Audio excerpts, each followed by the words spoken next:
Hello manifestors, it's Tarkan back with another video. Now I know I was gone for a little while. I had to leave the state, go to another state to take care of a little business. So I was traveling for a little bit, but it's all taken care of now. So back to this business of talking to you guys about manifesting. And I thought I would start with a fun little comment. Well, fun, it's fun. In terms of this gentleman, what he wants to manifest. So, but it plugs into the larger idea of getting to the core of your desire, right? And I've talked about this before in other videos many times when giving you guys guidance and advice, how important it is to get to the core of your desire. I'm going to talk about that after I read this comment. We'll get more deeply into that whole idea and concept and what it really means to get to the core of your desire. So, let me read this short little comment from 𝗙ecie𝗿 I like that name. I am 81, so not so mobile at present, so I don't get about as much as I once did. So I thought I would try this manifesting. I reckon something simple would be an easy start. How about a small dog that needs a little exercise just for company? There are plenty of strays about, I am told, so I started 4 days ago. This morning, up pops a video on having a dog at 81 years. Coincidence? The advice was have no dog in mind. I assume from that video that popped up as a coincidence. I think I rather need a couple of huskies and a dog cart. Imagining them pulling you around in a dog cart. Well, huskies love to do that apparently. Huskies need a lot of exercise, though. I know because my girlfriend has a part husky, and she is, she's a handful when she's full of energy. But I love your comment. First of all, let me say at 81, discovering this manifesting stuff, I think is wonderful, and I think it shows that you're never too young or too old to learn this stuff, to learn, to expand, to grow. That's what life is all about. And you know what? You can learn this at 90, at 100, at 120. You can learn this at 5, at 10, at 12, okay? It's never too late to learn something new. That whole adage, you can't teach an old dog new tricks, nonsense, all right? Especially when it comes to manifesting. Understand the concept and really internalize this, that you're always manifesting. You've been doing it your whole life. You've been doing it for 81 years. You're just now becoming aware of the fact that you can do it deliberately. And you're already seeing some evidence. I love your attitude here of, let me just give this stuff a try. That's a great attitude because, again, you want to take a light touch approach to this stuff. Anything that you desire, the biggest things that you desire, we tend to put so much importance behind these things. More importance than anything else we might desire, right? We have these sort of hierarchies in our minds. It's our ego mind that does that. I need this thing. I need it now in order to be happy, in order to feel complete and whole, and nothing else will do. That's a very constricting, limiting kind of attitude to have, and to put that much onus on something, to become obsessed about it, to think it's your only path towards happiness and wholeness and completion, is really kind of shooting the universe in the foot and shooting yourself in the foot, because the world is full of possibilities. There are infinite ways to get you to what you want. The universe knows this. Universal mind knows this. It's only our ego minds that put limits on things, that can only come up with maybe 1 or 2 different methods. So you want to pull back a little bit when you have a desire that you feel is extremely important to you. Pull back a little bit on it, okay? Don't go full throttle on it. Understand that it's just as easy for you to manifest the biggest things in your mind as the smallest things in your mind. It's just as easy for the universe to manifest a button as it is a castle as it is a button. So I like your attitude of, hey, let's give this stuff a try, because you should have a playful kind of experimental attitude with this stuff.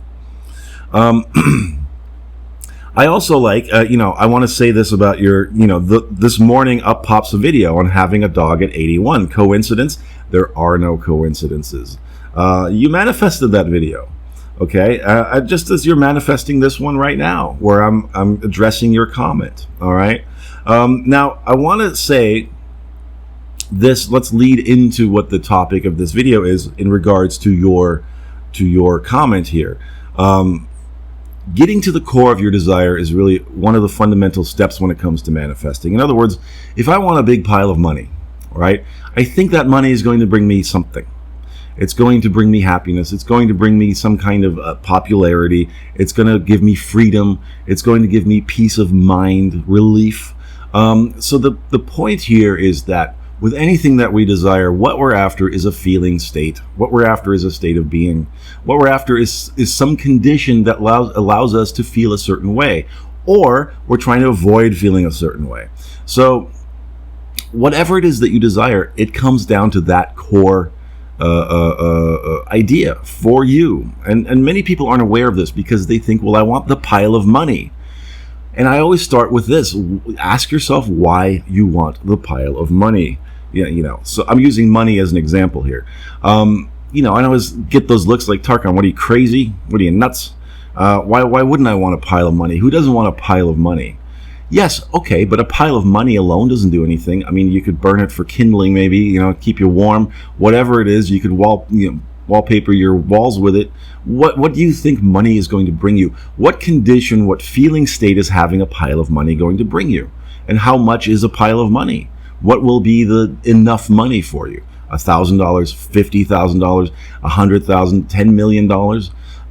So you see that, people that constantly, people that are already millionaires and billionaires, they constantly want more because they haven't actually met the condition of what they want the money for in the first place. So they think more money is going to give them more of that feeling. Usually it's that fleeting feeling of having that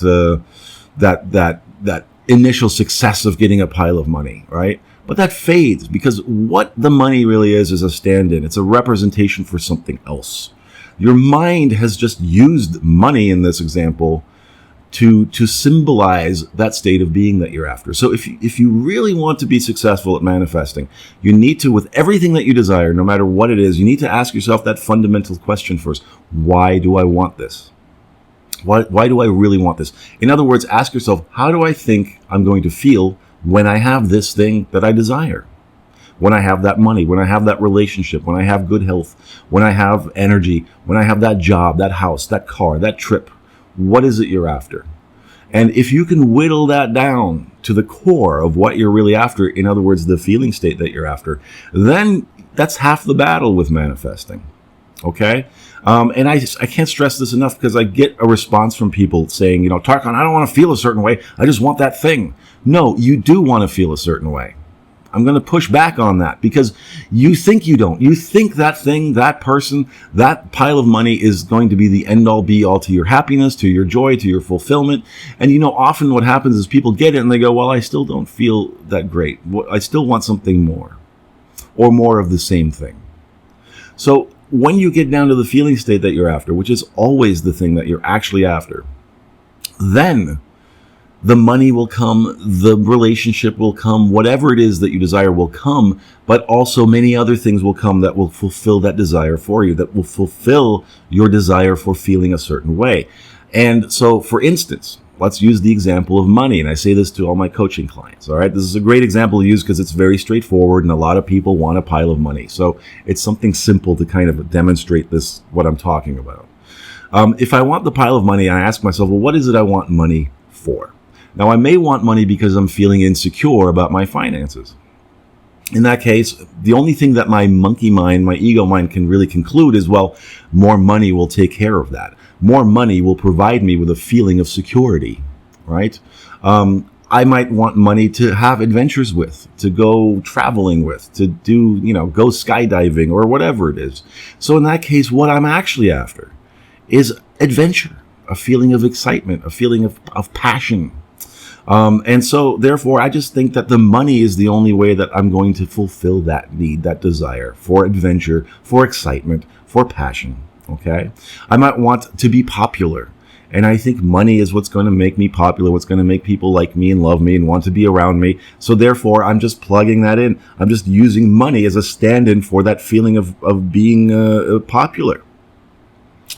It could be freedom that you're after, right? I want money so that I can do what I want, when I want. I can quit my job. I can dress however I want. I can do whatever I want. No one can tell me what to do. What you're really after there is freedom. Not so much money. Now, if you can get to that core and then understand what I want is security, what I want is freedom, what I want is adventure and excitement, then that's the feeling state that you cultivate, that you practice, that you focus on. You don't need to focus on the money, okay? You can if you want, as long as it makes you feel good, as long as it makes you feel excited, as long as it makes you feel positive expectation. But so often with the biggest things that we desire, focusing on them more just brings out more of the resistance that we already have in place. So if you take money out of the equation, and this is to answer that part of your question that says, you know, I was given the advice to not think of a dog if I want a dog, okay?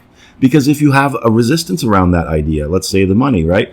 If you have a resistance around the idea of getting a pile of money, for instance, I'm not deserving of that. Why should I get a pile of money for nothing? Other people have to work hard, or it's just not possible. It's too big an amount, and how much is enough anyway? How could I possibly get that money? Because again, your monkey mind can only conjure up maybe 3 ways or something, a couple of ways to get money. I can either win the lottery, you know, someone has to croak for me to get an inheritance, or I find a bag of money that some, I don't know, drug dealer abandoned, you know, or bank robber or whatever. You know, you can only think of a few things, but to the universe, it's infinite. There are infinite paths to get you what you want. But if you can focus on what you really want, then not only will that money come, but all the other things that match that feeling state will come as well. All right. So the way to begin to really understand that, all right, is to whittle it down, first of all, and really ask yourself that question and answer this question for yourself. What am I really after here? What is this thing that I desire? What am I using that for as a symbol? For what? For what feeling state that I'm really after? And now once you've identified that, and it could be more than one feeling state. It could be that you want security and adventure. It could be that you want freedom and security. That's okay. Just write it down, right? And focus on that. That's what you now focus on and cultivate, that feeling state of what you desire. And you can do that in infinite ways. For one thing, you can begin by looking around in your life right now where you already have access to that feeling. What conditions already exist in your life that allow you easy access, without resistance, to that feeling state. That's all you have to do. And this is what living in the end really means. All right. Neville talks about it. A lot of coaches and teachers talk about it. Living in the end, live from the end, see it from the end result. That's really what it is. Okay. You can, you know, conjure up scenarios in your mind, like visualizations and scenes that you practice in your mind and that you imagine to get you to that feeling state. It's not necessary to do that, but if that's what helps you, then go ahead and do it. But there are infinite ways to do it. One thing that I would start with personally is to make a list of all the conditions, like I said, all the circumstances in my life where I already have access to that feeling state. All right. If I'm after security, well, listen, do I live in a nice neighborhood that makes me feel safe and secure? Do I have a nice bed to sleep in at night? Do I have a roof over my head? Do I have a job right now, even if it's not my ideal job and I don't want to have it forever, but I still have it, and that provides me with the security that I need to pay my bills, to pay my rent, to get food, all right? At least take care of my basic needs, then I feel secure in that. And so I have access to that feeling of security right now. I don't need any conditions in my life to change in order to access that feeling. And so the more I access that feeling, the more I focus on that feeling, the more I practice that feeling on a daily basis, more of those things that already provide me with that feeling state come in, they grow, the conditions that already exist will get bigger, and all the things that represent that feeling state will come in.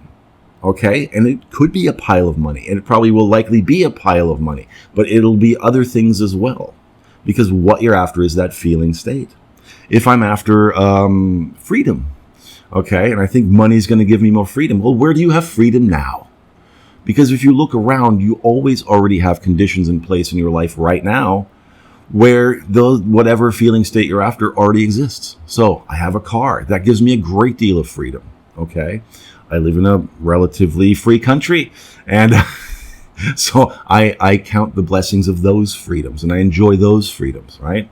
I have a lot of time on my hands, for instance, maybe, right? So if that's the case, I mean, a lot of people the last few months in lockdown have had a lot of time on their hands. So use that. If freedom is what you're after, this is your opportunity to practice freedom, to practice feeling it, to practice living it. And you'll get more of that. And you'll get more of all the things that represent that to you. Okay?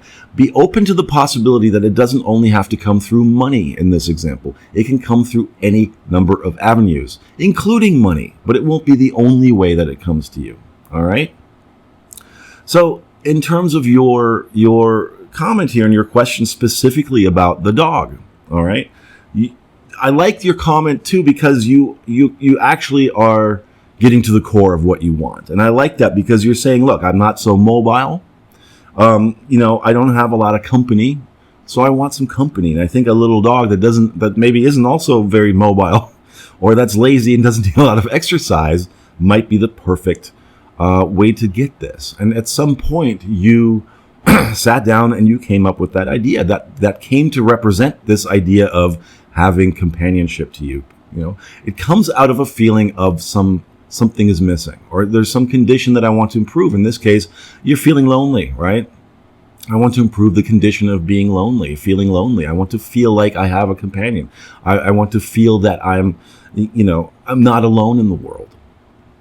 So, and somebody that is there for me, because a dog represents somebody very loyal, somebody who's dependent on you. Okay. Somebody, dog's not going to necessarily run away. Dog's always going to be happy when you come home, always going to be happy to see you, right? So there's a sense of, I want somebody to need me as well, right? That's what I would say in that case, because reading your comment and just those few lines, I can say it's maybe not only companionship that you're after, it's also the sense of being needed. That's also a sense of being relevant. And I think that maybe, and I know this because I have a parent who is approaching 80, as you get older, you have a sense of not being relevant, unfortunately. But nothing could be further from the truth. So if you can whittle it down to say those two things, I want companionship, but I also want the kind of companionship where I feel relevant, I feel needed by somebody. Now you've whittled it down. Now you can begin, first of all, to look around in your life where you already have that sense. Okay? Where do you already feel that you are needed by somebody? Do you have grandchildren? Do you have children? Do you have a neighbor that depends on you? A friend that depends on you? Anything like that? You can look at it now. You can look at your role in the world as somebody, whatever it is that you do. You have a hobby, a passion. Maybe you provide a service for somebody. Even at 81, why not, right? That feeling of being relevant and being needed in the world is accessible to you right now. And it doesn't have to come through a dog. It can, and if specifically a dog is specifically what you want, absolutely, you'll get a dog. Okay, and this is addressing specifically the comment where you said, well, the advice I got was have no dog in mind. So I would agree with that, but I'm expanding on that a little bit, saying that you can have a dog in mind, you can focus on having the dog, you can visualize having the dog, you can go to the end result and you can daydream about it, you can visualize about it and having the dog in your lap. Feeding the dog, playing with the dog, loving on the dog, practicing the feeling of having this little critter running around your house, right?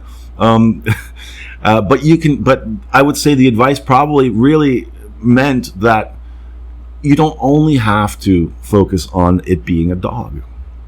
If companionship is what you're after, and if a sense of being needed by somebody is what you're after, it can come in many, many different ways. It could be a cat, okay? It could be that somebody moves in next door and they have a little kid who needs like a father figure, all right? Or it could be, you meet a new friend that needs some kind of help, all right? So these things are available to you through, many, many different avenues. Like I said, the universe already has it figured out, okay? The fact that you're putting this only on the idea of a dog, I would say expand that idea. Be open to the possibility that it could come through many, many different avenues. It could very well be a dog. But if you only let it be a dog, then you're limiting yourself in the possibilities, right? So this is kind of the catch-22 when it comes to manifesting that a lot of people feel frustrated by. They go, well, if I don't focus on the specific thing that I want, and I allow it to come to me through many different avenues, then it won't be that thing, will it? And I want that thing. What I'm saying is the kind of catch-22 here is that if you allow it not to only be that thing, if you allow it not to only be the dog, if you allow for infinite possibilities to fulfill that feeling state that you're after, the core of your desire, then it will most likely be the dog. It will most likely be that specific person. It will most likely be that pile of money. But it won't be the only thing. You have to open yourself up to all the possibilities, because the idea with manifesting is that you have to look at the world and your life through the lens of the universe. The way that the universe, the way that God is looking at things, that's what you need to become a match to. And God is looking at things without any limitation whatsoever. The universe is looking at things without any limitation whatsoever. So if you have any limitation in your mind, you need to match your thinking and practice that idea of matching your thinking to the way that the universe is looking at this. How would God look at this? Would God say only a dog can satisfy this need for me, this desire? No, the universe would say it'll be a dog and all these other things. And the universe would say, well, you don't need the dog. You can have the dog. You can want the dog. You'll get the dog. But you don't need the dog to fulfill these conditions that you're after, this feeling state that you're after, because you already have this condition, this condition, this condition, this condition, this condition in place right now where you have access and you can practice that feeling state that you're after easily and without resistance, because these conditions already exist in your life right now. Search for them, because we take those things for granted. We always take what we already have for granted, right? And we think this is the only way, I need to be over there because where I am doesn't feel right, doesn't feel complete, I don't feel that joyful. But you have them, because the most obvious things in our lives that we already possess, the last things we look at. We always look at what we want, what we feel is missing. But you have those conditions. So look around for those conditions right now and be open to the possibility that it could come. What you want can come through any other means than a dog. And it likely will be a dog. But then it'll also be all these other things, okay? And remember what you're really after here. And I'm going out on a limb. You should answer this question for yourself and not take my answer. But I'm going out on a limb, and my guess here is it would be not just companionship, but a sense of being relevant. Because why a dog? Because dogs are dependent on us. A pet is dependent on us, especially dogs. Cats are much more independently minded, right? But a dog is somebody that's going to really want you, need you, wait for you to come home, right? All that kind of stuff. So maybe the core of what you want is a sense of being relevant in the world, still, even at 81, okay? So I hope that answers that question for you, and thank you so much for that comment. I love that comment. If you haven't done so already, please hit like and subscribe, leave a comment, share this video with anyone you think might like it, might find it valuable. If you want to leave me a little tip, you can do so down below. There's a link for Cash App and PayPal. And thank you so much for all of you who have done that. I can't tell you how much it means to me. I really, really appreciate it. If you want some coaching with me, there's a link for that down below as well. So I wish you all the best. Until next time, I'm 𝗙Con. Happy manifesting. And bye-bye.